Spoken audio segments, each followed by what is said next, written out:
So, hello everybody. I'm Lena. Kaixo,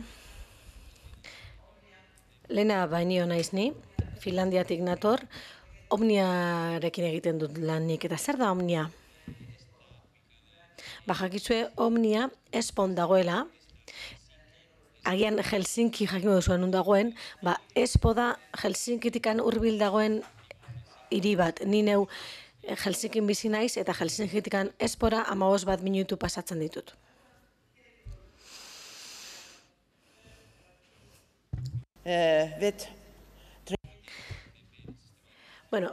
Nahi nuke aukera hau baliatu Finlandian lanbide heziketan nola lantzen dugun zuei erakusteko. Adibide batzuk ere emango dizkizuet, jakiteko zehazki Omnian zer lantzen dugun. Lanbide heziketan 30 urte baino gehiago egin dut lan. Finlandian jakizue asko aldatu dela lanbide heziketaz 30 urte hauetan. Lehen garai batean 14 urte egin dituen zientzia aplikatuen unibertsitatean,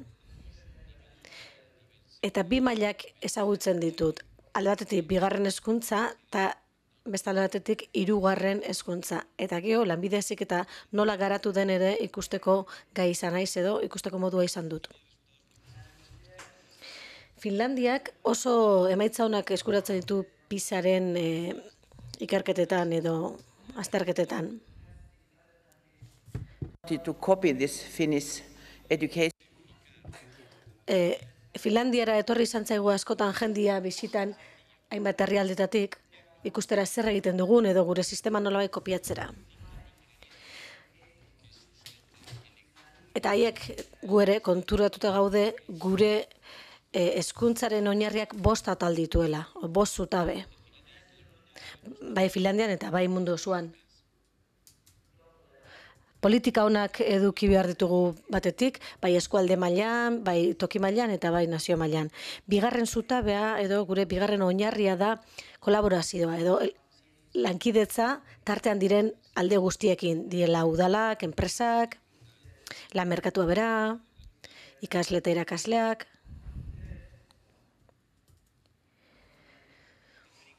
3. zutabea da ikasketa esparru berritzailea daukagula. Eta 4. Gure ikasleen gaitasun maila ona. Irakasleen gaitasun maila ona. Hori oso garrantzitsua dugu. Eta noski gure ikasleak ere oso ondo motibatuta daude eta hori oso lagungarria dago.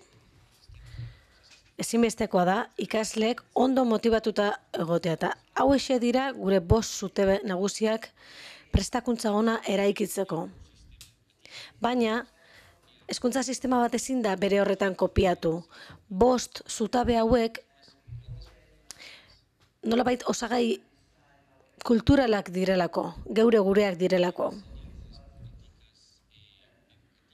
Orduan, hezkuntzako politikak eta prestakuntza politikak beti ere bertan dagoenaren arabera eraiki behar dira.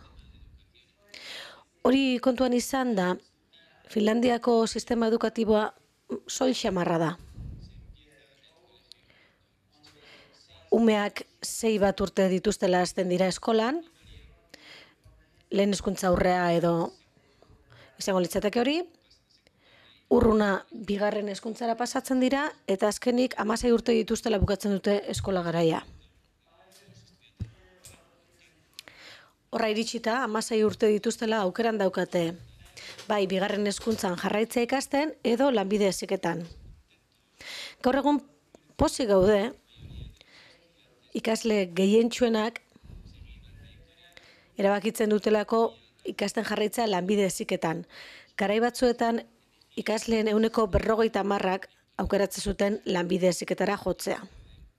Gerora, hitz egingo dut honi buruz, eta azalduko dizuet zergatik den hain arrakastatsua lanbide heziketa Finlandian. 2. hezkuntzaren ondorengo fasea, edo lanbide heziketa 3 urtekoa da. Honen ondoren, nazio mailako azterketa bat egiten zaie ikaslei,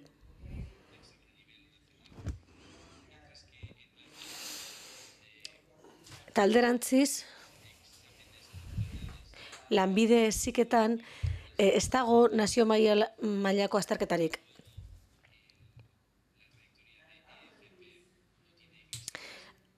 Esan da bezala, hor marrazkian eskerretako bideak azterketa nazionala dauka, eta eskubitako parteak, eta hor sartzea politeknikoak eta bar, horiek ez dagoate azterketa nazionalik. Baina aukera bai, goi ikasketetara pasatzeko. Polytechnics, we call Lanbide heziketako zentroetan ondirenek aukera daukate zientzia aplikatuen unibertsitatera pasatzeko, unibertsitate politeknikotara pasatzeko, eta bar.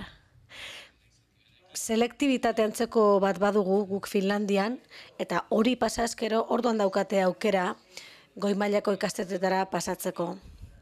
Ez da beti horrela izaten ordea. Ze batzuetan lanbide heziketako batzuk joaten dira unibertsitatetara. Alegia, lanbide heziketatik selektibitatera pasa eta hortik goi mailara. Nire semea eta nire alaba biak ibilbide horretan joan dira, lehenik lanbide heziketa egin zuten, gero politeknikora igo dira. Alegia, karrera teknikoa atera dute. Unibertsitatera iritsi dira azkenian. Baino, lehenik lanbide heziketa eginda. Eta nik ez daukat zertan behaien ikasketak ordaindu, zergatik aukera daukatelako ikasketaz gain lan egiteko, eta gainera lan eginez ikasteko. Nire semiak adibidez titulazio doblea dauka. Selektibitatea egin zuen, eta gero atzera joanez lanbide heziketara egin zuen. Pixkat luzeago jotzen du, 4 urte dira, baina aukera badago hortarako. Of course. Orain hitz egingo dizuet Finlandian daukagun hezkuntza politikari buruz. Nosko guretzako ezinbestekoa dira kalitatea, eraginkortasuna, berdintasuna eta nazioartekotzea. Hezkuntza ministerioak laguntzen ibiltzen da lanbide heziketa bultzatzeko, diruz laguntzen du baita ere. Izan ere, hezkuntza ministerioa da halako zentroen jabe, behaiek ordaintzen dituzte zentro hauek eta baita bertan ematen den prestakuntza ere. 4 urtean behin, gobernuak hezkuntzarako eta ikerketarako plan bat sortzen du. Eta solaskide sozialek edo gizarteko solaskidek ere alde ona ikusten diote plan horri. 2011 urtean lortu zen azkenengo plan hauetako bat, eta helburutako bat zuen plan honek pobrezia gizartetik baztertzea eta halako gauzak landu nahi zituzten. Edo ziren izan da bezala helburu nagusiak. Noski ekonomiaren garapena, enpleguaren garapena eta halakoak ere landu nahi ditu plan honek. Jakina herrialde guztiok ditugu helburu berdinak, denok egiten dugu lan gauza berdinen alde.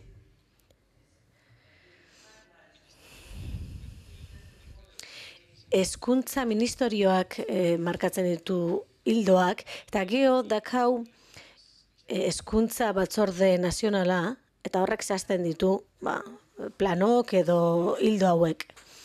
Beak prestatzen dituzte kurrikulunan egiturak edo esparruak, eta gaur egun bestelako kurrikulum marko batzuk ere prestatzen ari da. Hainbat ziurtagiri eta kreditu ere ematen dituzte, betekizunak betezkero. Gaur egun 370 kualifikazio inguru ditugu Finlandian. 52 dira lanbide heziketakoak, 200 inguru lanbide hezkuntza aurreratuakoak eta 131 lanbide heziketa espezializatukoak.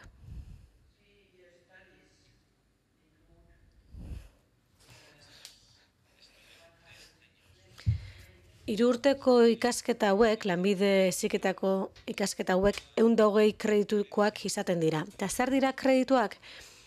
Kreditu bakoitza normalian 40 ordu izaten dira, ikasketa ordu edo lan ordu. Jakina, irakaslek lan gehiago egiten dute, baina kredituak honela kontatzen dira. Ikasketa plan bakoitzak 20 kreditu ditu enbor ikasgaietan. Matematika, gizarte ikasketak, teknologia berriak. Hortaz aparte, norberaren nahierako ikasgaiak ere badaude aukeran. Modulu hauetan, adibidez dauzkagu,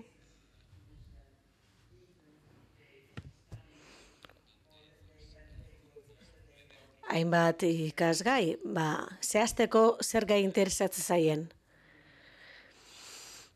Demagun ikasleek probatu nahi dutela, beste zerbait berria, beste ikasgai berriren bat, hortxe dute aukera.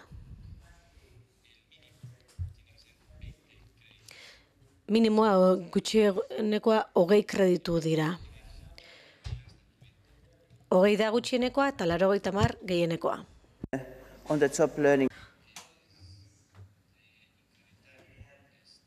Kontua izango litzateke kopuru hori areagotzea, kreditu gehiago jartzea, eta horretarako enpresekin hainbat lankidetza proiektu dago martxan, eta proiektu horiei esker ikasleek bereien ikasketak enpresa horietan ere egin ditzakete.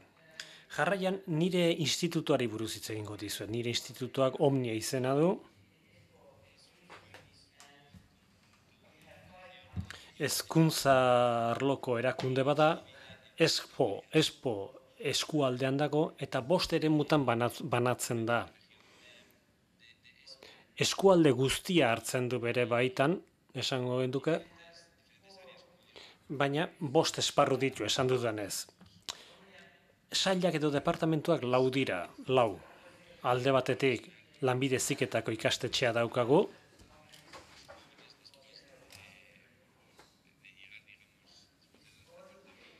bat urteko gaztetxoentzako da, gero badugu helduentzako ikastetxe bat ere, lanbide heziketa espezifikoa eskaintzen duena, eta gainera norbanako ikastaroak ere eskaintzen ditu. Norbanako ikastaro horiek 22 urte baino ikasle zaharragoentzat edo helduagoentzat izaten dira. Gero, prestakuntza eta ikasketa ikastetxea edo zentroa daukagu, hori izango litzateke 3. Eta hor zer egiten dugun? Lanpostuan bertan, langileari lanpostuan bertan eskaintzen diogu ikasketa. Eta gero, gaztetxoentzako tailerrak dauzkagu. Lanik egiten ez duten ikasleentzat, edo zer ikasi nahi duten ez dakiten ikasleentzat, edo nagusitan zer izan nahi duten ikasleentzat. Proiektuak ere hainbat dauzkagu, baina kontua izango litzateke 4. ikastetxe horretan diot, gaztetxoei laguntza bat ematea, gaztetxoiek sistematik kanpora geratu dira arrazoi bategatik edo bestegatik, eta lortu nahi duguna da atzera berriro hezkuntza sistemara itzularaztea. Ate bat eskaintzea. Eta esate baterako goizetan galdetzen diegu, etorri nahi alduzue ikastetxera, etorri behar alduzue ikastetxera. Eta etortzen ez baldin badira, akutako batek egin beharko duena izaten da, eta hala egiten du haren etxera joan, eta konbentzitzen dugu ikastetxera etorra din. Jakina, sistema honek ez duten ontzako balio, ezin diegu denei sistema hori eskaini, baina gazte hauek arazo bat daukate eta sistema honi esker arazo horiek gainditu egiten dituzte. Eta orain gure irakasletako batzuk garai batean horrela ibilitako gaztetxoak dira, eta orain beste batzuei laguntzen ari dira. Hau da, balio du eta lan egiten du, ondo funtzionatzen du. Oso sistema ona da, gaztetxo horiek ikastera bultzatzeko. Eta nik berriz ikerketak eta garapen sailean lan egiten dut. Ikerketa eta garapen sailean hainbat zerbitzu eskaintzen dugu. Batzuetan gure departamentuetarako eta beste batzuetan izan daiteke beste jende edo interesdun batzuentzat, enpresentzat, gobernuarentzat edo beste erakunde batzuetarako.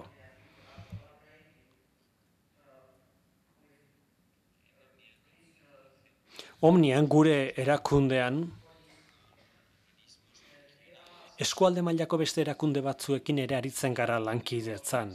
Irakasleei prestakuntza eskaintzen diegu, prestatzaileei prestakuntza eskaintzen diegu. Lanbide heziketako irakaslentzat. Eta nazio mailako prestakuntza programak ere eskaintzen ditugu. Gainera, K12 izeneko irakaslei ere eskaintzen diegu prestakuntza.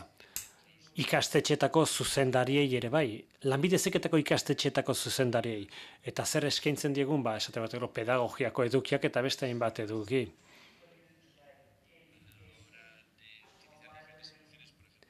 Eta irakasleei arazoetarako konponbideak nola aurkitu ere erakusten diegu. Esate baterako jolasak nola erabili, prestakuntza lanean nola erabili jolasak, teknologia berriak nola erabili.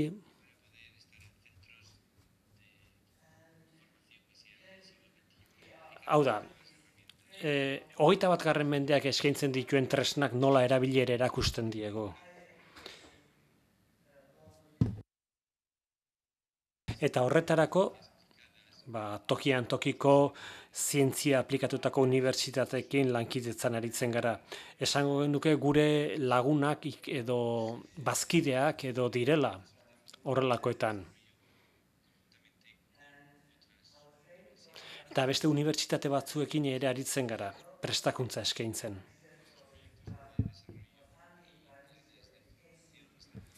Gure garapen eta prestakuntza proiektuak hezkuntza sailaren edo ministerioaren diru laguntzak dauzkate.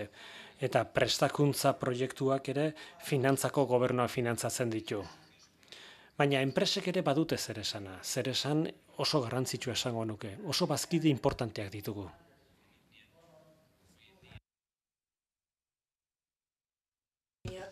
Omnian gaur egun 200 enpresa baino gehiago dauzkagu bazkidetuta egunero lankidetzan gurekin.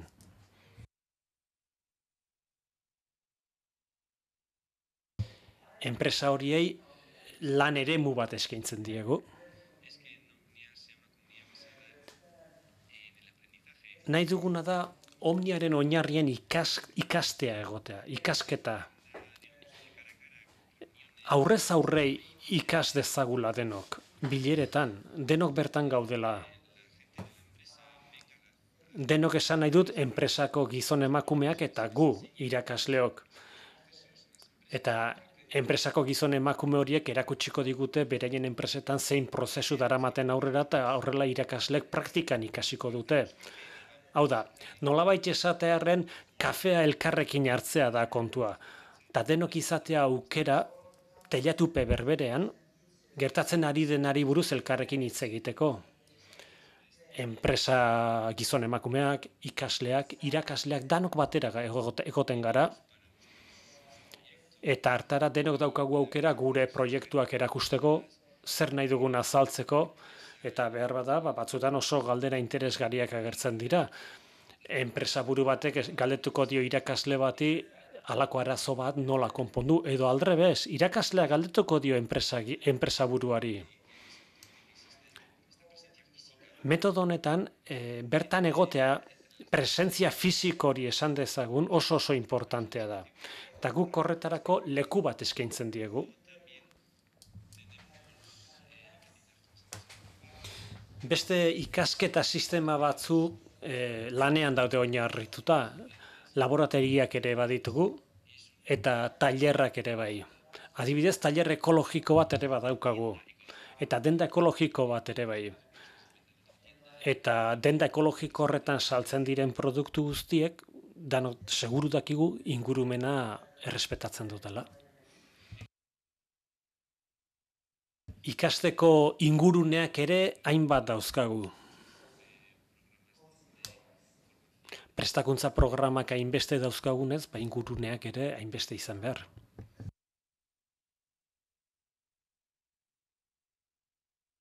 Eta jarraian, Omniari buruzko bideo bat erakutsiko dizuet. Zer egiten dugun ikus dezazuen.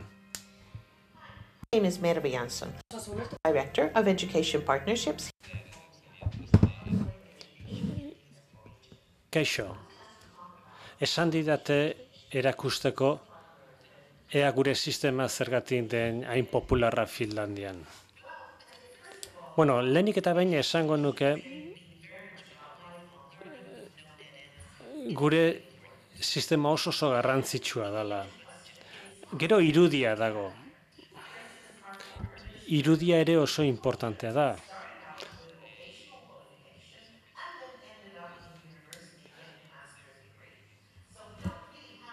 Titulazio hauekin hasi ginen eta azkenean master batera iritsi ginen.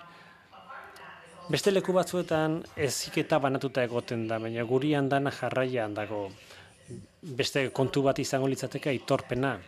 Prestakuntza maila honi izugarrizko aitorpena ematen digu. Lanbide heziketa ikasleen ibilbidera egokitzen dugu.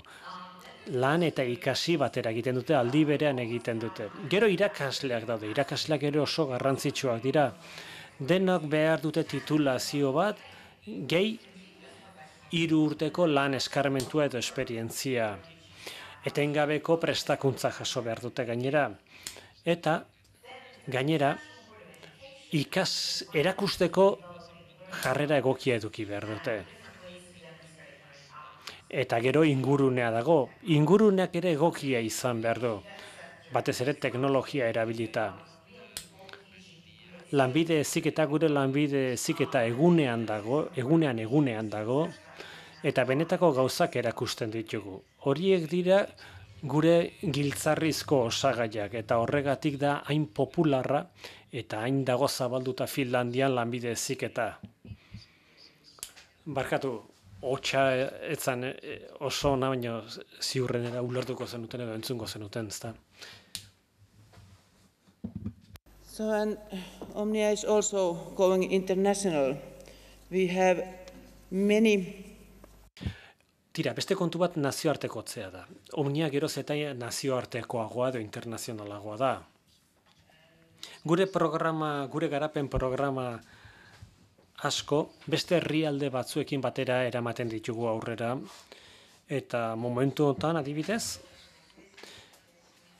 bat ditugu Europar Batasuneko 2 prestakuntza programa gure baitan. Bat, Kosovon da, eta Kosovon hezkuntza sistema garatzen ari gara laguntzen. Hau da, gu ez gara espezializatzen soilik lanbide heziketan, beste gauza batzuk, beste arlo batzuk ere jorratzen ditugu. Eta 2 proiektu hauek esan dudanez oso berrizatzaileak dira, baina guretzako oso erronka handiak dira, eta aldi berean aukera bat eskaintzen digute. Ikasteko komunitateak sortzeko, komunitate berriak sortzeko aukera eskaintzen digute.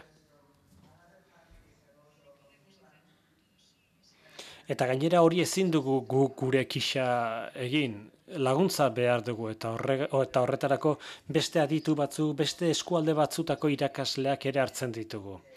Baina proiektu horietan, nik uste du gure irakaslek ikasi ere egiten dutela, eta asko ikasten dute, batez ere gure herrialdetik kanpora ateratzen direnean, atzerrira joaten direnean.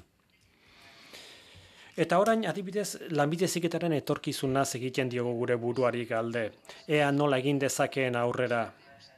Guk zuengandik ere asko ikasi dugu hemen, jardunaldi hauetan. Zuek, gainera aurretiaz, hainbat galdera egin dizkiazu, ezta? Hori oso polita da, gure jakinduriak elkartrukatzeko balio du. Jardunaldi hauek horretarako balio dute.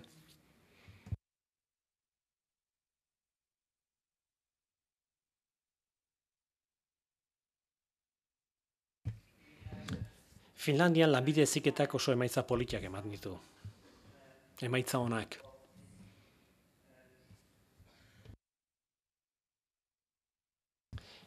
Eta gure buruari galdetzen diogu, zergatik, nola lortu dugu hori? Hasieran esan dizuedanez, Finlandian lanbide heziketak oso irudi ona dauka.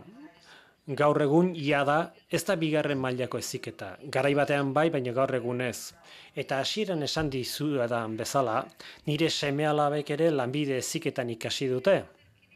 Eta aitortu behar dut, hasiera batean haserretu egin nintzela. Nik nahi nuen unibertsitatera joan zitezen. Edo, ikasbide normala hartzezaten nahi nuen, baina orain pozik nago. Oso pozik nago haiek aukera hori egin izanaz, eta nik nire honek ere asko ikasi dudalako. Eta nire ustez, arazoetako bat izan ere gurasoak dira. Seme-alabek lanbide heziketara joan nahi dutela esaten dutenean, gurasoei ez zaie gustatzen. Eta hori pena da. Gurasoek zeregin handia dutelako lanbide heziketaren irudia hobetu behar honetan. Hori bai, ikaskuntza kalitate honekoa izan behar du. Eta hala aitortu beharra dago eta hala saritu beharra dago.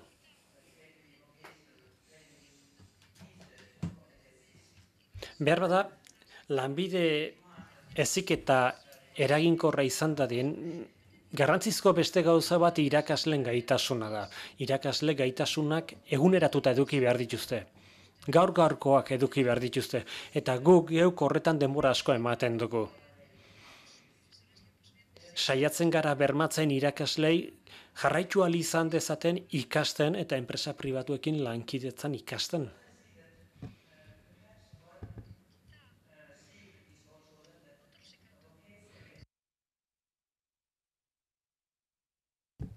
Behar bada, lanbide heziketaren arrakastaren beste gakoetako bat izango da, nire ustez, ez ditugula ikasleak bakarrik prestatzen. Enpresak ere prestatzen ditugu, eta enpresetako langileak ere prestatzen ditugu. Eta enplegugarritasuna oso gauza garrantzitsua da lanbide heziketan.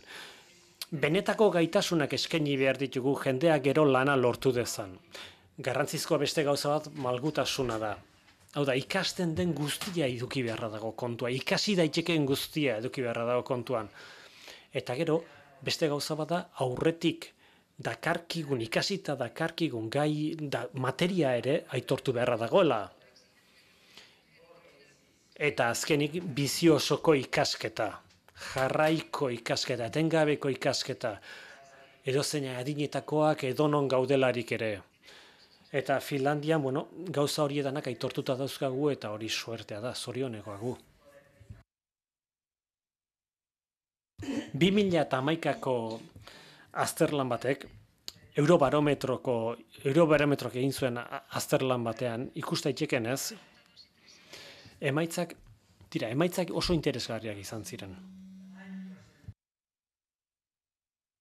Han ikusi genuenez, inkesta bete zuten 80%, Finlandian diot, esaten zuen lanbide heziketak irudi positiboa zuela esaten zuen. 80%ak esaten zuen lanbide heziketak kalitatea eskaintzen zuela. Eta 80%ak esaten zuen irakasleak eta prestatzaileak gai zirela, abilak zirela. Eta kopuru horiek horrelaxe mantentzea nahi dugu. 2011koak dira emaitza horiek. Eta horrelaxe jarraitzea nahi dugu.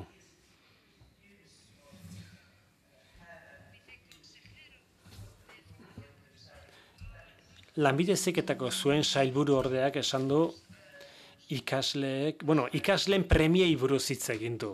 Eta jakina,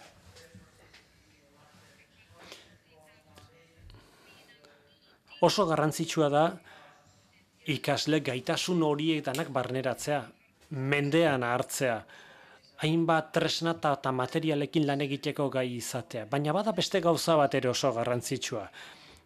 Hau da, bizi osoko gaitasun batzuk badira eta gaitasun horiek ere eduki behar dituzte mendean.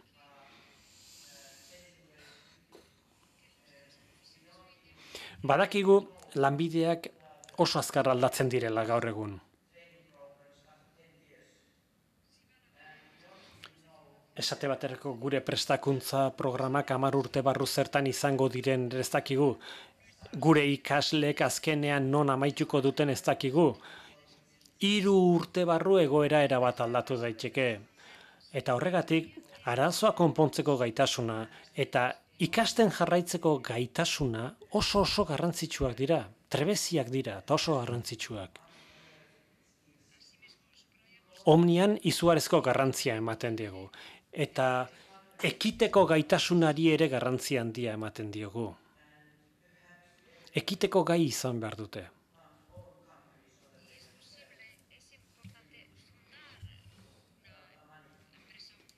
Esate baterako batzuetan gerta daiteke enpresa norberak sortu behar izatea. Eta horretan ere jakin beharra dago. Hori oso garrantzitsua da lanpostuak sortzeko adibidez. Komunikatzeko gaitasuna eta teknologia berriekin lan egiteko gaitasuna ere oso garrantzitsua da. Nola ez, langile guztiek hiritar aktibo izan behar dute, parte hartu behar dute gizartean, garapen sostengarria bultzatzeko eta aurrerakada bultzatzeko. Zertarako, gure seme-alaba eta gure ilobek ere aukera izan dezaten munduan ur garbia ezagutzeko eta inguru giro egokia izateko. Esan dizuet lehen, guretzako irakasleak funtsezkoak direla lanbide heziketa ona izan dadin. Finlandian, Hezkuntza Kontseilu Nagusiak irakasleen prestakuntza bultzatzen du. Nola? Ikasketa inguru berriak sortzen.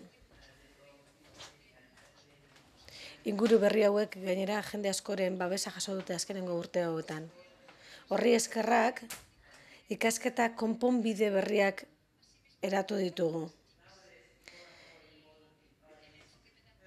Teknologiak erabiltzeak ere gure enfokea zehaztu du eta erraztu du. Beti ere, ikasketa pertsonalagoa saiatzen garelako ematen gure ikaslei. Nahi dugu ikasleek aukera izan dezatele beren ikasketa bidea markatzeko, baina malgutasunaren barruan. Gaur egun ere ikusten dugu ikasleek ez dutela erakunde bakar batean ikasten, baizik hainbat erakundetan edo hainbat lanbide heziketako zentrotan, baita beste herrialde batzuetako zentroetan ere, aukera daukate horrela ikasteko. Eta nola ez, online ikastaroak ere sarriagoak, gero eta sarriagoak dira, eta horrela ikasi dezakete. Ez daukate zertan zentroetan bertan egon. Adibidez, Castellano ikasi nahi baldin badute, ez daukate zertan zentrora joan. Are gehiago, batzuetan asko hobeto da online metodoak erabiliz ikastea Castellanoa, inora bertaratzen ibiltze baino. Eta horretarako noski, komunikazioaren eta teknologiaren herramienta berriak.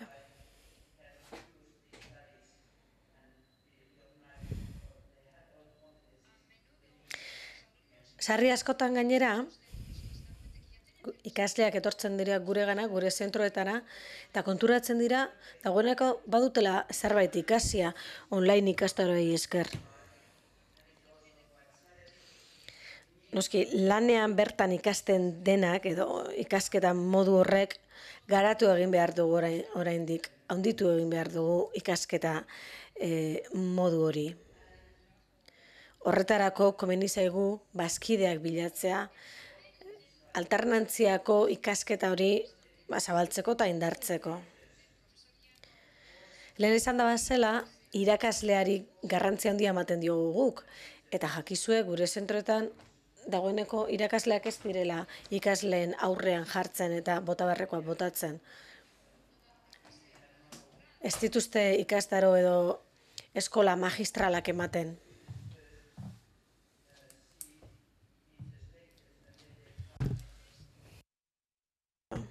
Batzuetan, ikasleak online ikastaro batera bidaltzen ditugu, bakoitza bere etxean egin dezake hori, eta gero zentrora etortzen dira, eta praktikan jartzen dute online bidez ikasitakea. Alegia, ikasteko ingurua ere, lekua bera ere aldatu egin da. Eta nola ez, gure zentruen itxura bera ere aldatu egin da. Ikasgela tradizionala beharrez dugun nuez, gure eskolak aldatu egin dira. Aldaketa garesti xamarra izan da, jakina ez dugu ukatuko, baina orain gure zentroak ezberdinak dira. And this personal learning environment, it means Ikasketa ingurune pertsonalizatu hau, sortu nahi dugun ingurune berezi hau, oso berezia espezifikoa da. Ikasketa formala badaukagu, baino ikusita gaude ikasle batzuek, ikasle zaharragoek, nahiago dute ikasketa informala, gazteenek ez bezala. Hortaz, onartu behar dugu, adinaren arabera gustu ezberdinak dituztela. Batzuek nahiago dute, gazteek nahiago dute ikasketa formala, eta zaharragoek nahiago dute ikasketa informala. Azkenean, ikasketa komunitateak bereizten ari dira. Batzuk alde batera eta besteak bestera. Batzuek nahiago dute eskola presentziala eta beste batzuek berriz nahiago dute eskola virtuala. Horregatik esaten dut ikasketa inguruak aldatu egin direla eta baita metodoak ere. Ikasleek jakina gaitasunak lortu behar dituzte. Eta tresna kognitibo berriak ere behar dituzte, jakiteko zer egin behar duten, eta noiz eta nola. Horretarako zenbat eta personalizatuagoa haien ikasketa esparrua, hobe. Ikasketak personalizatuagoak diren heinean, hobeto ulertuko dutelako ikasi berrekua oro. Gu saiatzen gara ikaslek ikus dezaten gainera zer ikasi duten, ikasitakoak zer emaitza dakarzkien.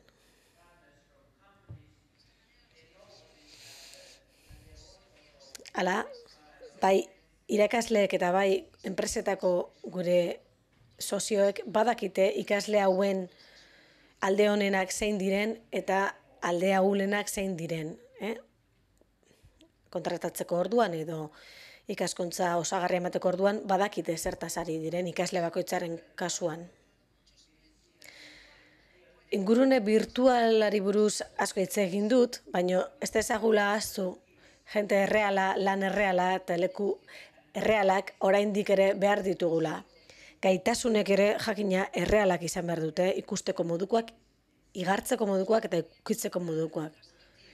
Gaina, kementsu izan behar dugu, eta bakoitzaren jakintza gainerakoei zabaltzen asmatu behar dugu. Denon artean lortu dezagun etorkizuna hobetzea. Eta ez dut gehiago luzatuko, goziak egongo zaretuta honezkero. Eskerrik asko. really interesting possibility to... Eta mila esker, juna aurretikan aukera mandi da zuelako hemen egoteko eta hainbat jende interesgarri ezagutzeko. Espero dut baliagarri izan zuela nik hemen esandakoa.